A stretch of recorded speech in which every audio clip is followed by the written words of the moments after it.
Office of the Ombudsman itself made one thing unmistakably clear today. Representative Ferdinand Martin G. Romualdez has not been convicted of any offense, no criminal case has been filed before the Sandigan Bayan, and he has not yet even been given the opportunity to answer the allegations against him. The announcement pertains only to the commencement of a preliminary investigation where respondents are afforded the opportunity to present their side and where the constitutional presumption of innocence remains fully in force.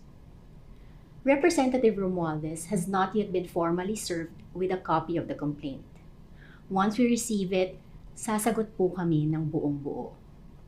Ang batas ay hindi sumusunod sa ingay ng akusasyon. Sumusunod ito sa bigat ng ebidensya. We respect all legal processes. That is precisely why we believe this matter should be resolved where our laws require it to be resolved, in the proper legal forum, after both sides have been fully heard. We remain confident that once the facts are examined objectively and the evidence is tested under the law, Representative Romualdez will be able to clear his name.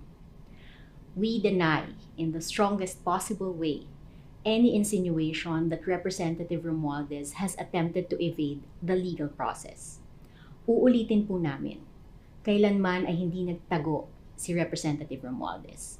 Hinarap niya ang ICI at haharapin niya ang Office of the Ombudsman. Siya po ay nasa bansa at mananatili sa bansa until such time that he will be able to clear his name. Maraming salamat po.